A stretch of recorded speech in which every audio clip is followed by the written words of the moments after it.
ఆత్మీయ సెలయర్లు వీక్షకులందరికీ మన ప్రభు అయిన యేసుక్రీస్తు వారి నామంలో శుభములు కలుగును గాక.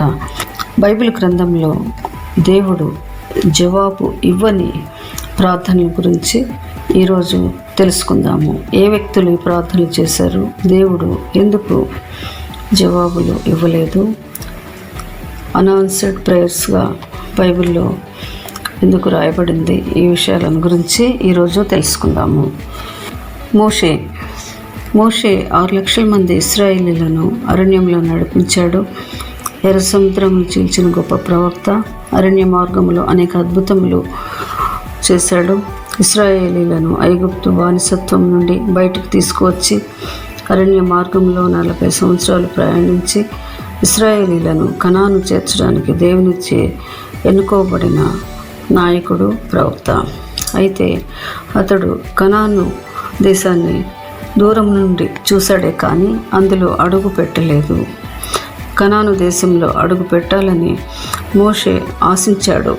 కానీ దేవుడు మోషేతో, మోషే ఇక చాలు అని చెప్పాడు. ద్వితీయోపదేశకాండం 32వ అధ్యాయము 51వ వచనం. ఏలైనగా మీరు సీను అరణ్యములో కాదేశు మెరీబా నీళ్ళ యొద్ద ఇశ్రాయేలీల మధ్యను నా మీద తిరుగుబాటు చేస్తురి. ఎదురుగా నీవు ఆ దేశమును చూచెదవు, కానీ నేను ఇశ్రాయేలీలకు ఇచ్చుచున్న ఆ దేశంలో నీవు ప్రవేశింపవు అని మోషేతో చెప్పాడు. ఎందుకు అంటే మోషే మెరీబా యొద్ద దేవునికి అవిధేయత చూపాడు.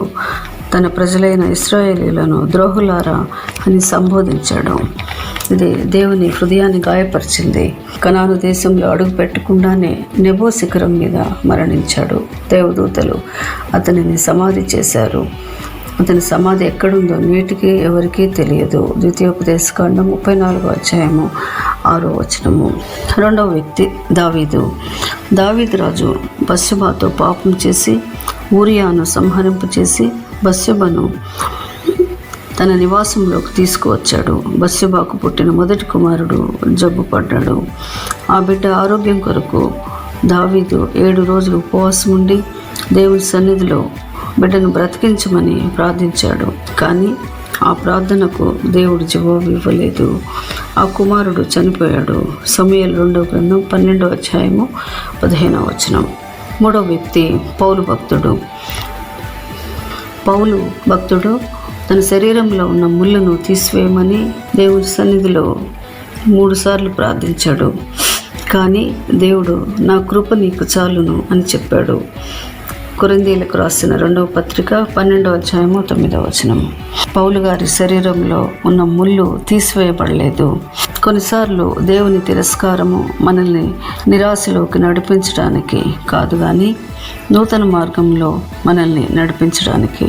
It's not God's rejection, but it's God's redirection.